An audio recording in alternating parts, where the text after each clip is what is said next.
Take a knee? What utter complete bullshit. Wouldn't you love to see one of these NFL owners, when somebody disrespects our flag, to say, get that son of a bitch off the field right now, out, he's fired.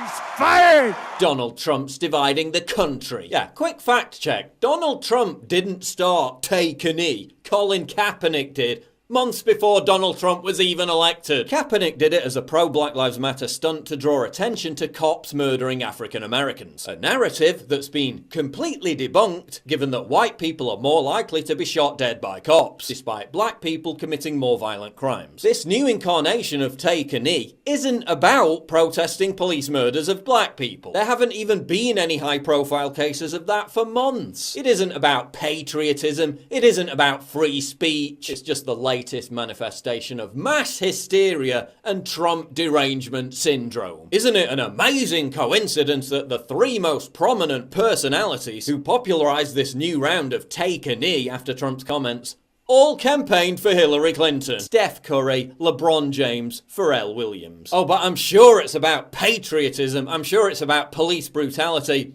Or whatever you've decided it's about today. And it's got nothing whatsoever to do with your butthurt over Hillary Clinton losing. So when are Steph, LeBron, Pharrell and all the other NFL chumps gonna take a knee to draw attention to the relentless carnage that is black on black murder? 700 plus homicides every year in Chicago alone. Mostly black victims. Nearly 2,400 black people killed by other black people every single year. Compare that to just 16 unarmed black men killed by police last year. That's roughly the same amount that gets struck by lightning. When are you gonna take a knee for something that's an actual problem and not a hysterical fraud contrived by the mass media? There is still a problem. And that problem of police brutality specifically is real, it's true, it's urgent. Yeah, I'm more concerned about the problem of NFL thug brutality. Maybe they all hate the police so much because the cops are the only ones stopping them from beating up their own wives and girlfriends. Let's do another fact check. Moral high ground. No, you still don't have it. You're taking a knee as part of your temper tantrum over Trump being an autocrat, a dictator. While the idiot that started all this literally wears t-shirts of and praises an actual dictator. Oh, but the NFL really cares about free speech. That'll be why they threatened to fine players for wanting to honour 9/11 victims. But if Colin Kaepernick wants to wear socks depicting police officers as pigs, that's just fine. Yeah, you do realise you wouldn't even be able to have an NFL if it wasn't for the thousands of police officers that provide security for it every single weekend. The NFL really supports players' free speech. Unless they want to criticise a ref or dance in the end zone. The NBA really cares about free speech too, which is why they banned Donald Sterling for life and fined him $2.5 million over a private conversation. ESPN definitely cares about free speech, which is why they fired Kurt Schilling for sharing a meme on Facebook. Oh yeah, and CNN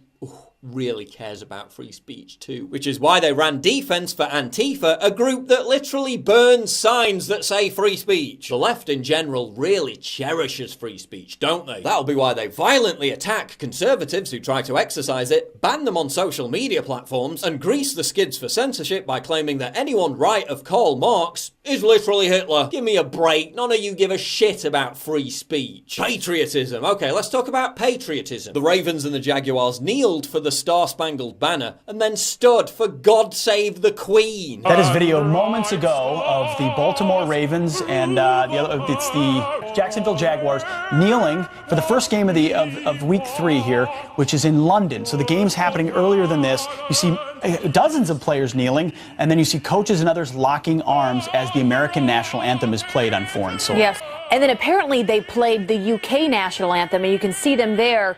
They're not kneeling, they're standing.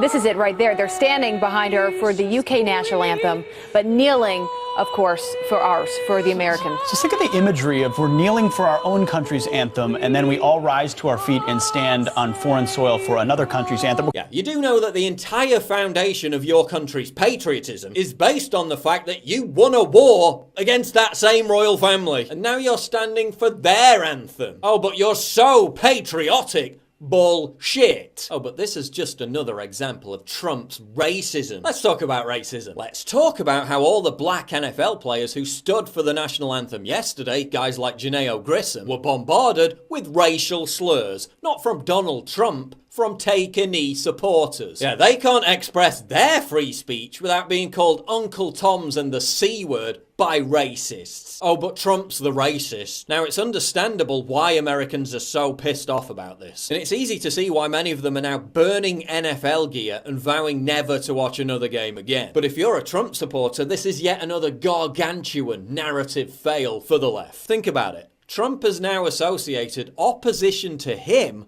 with hatred of America and disrespect of the anthem and the flag. As Joe Scarborough, hardly a fan of Trump, tweeted, "This may be unpopular, but it's a political reality. Every NFL player refusing to stand for the national anthem helps Trump politically. So well done for falling for that one, idiots." Real Americans don't give a shit about whiny, privileged, multi-millionaire brats and their tedious, tiresome virtue signaling. NFL ratings are already down 10% on Sunday alone, the lowest of the season. Even fans in liberal areas like Boston and DC booed their own players. No one's buying your vacuous excuses about patriotism, police brutality, or free speech. We know this is just yet another manifestation of your anti-Trump election butthurt. And yeah, it's your right to do it, just as it's my right to call you a bunch of hysterical fucking idiots. And what was the most powerful image to come out of all this? It wasn't any of the morons who took a knee or the Steelers players who hid in their locker room. It was Alejandro Villanueva, US Army veteran, who stood alone,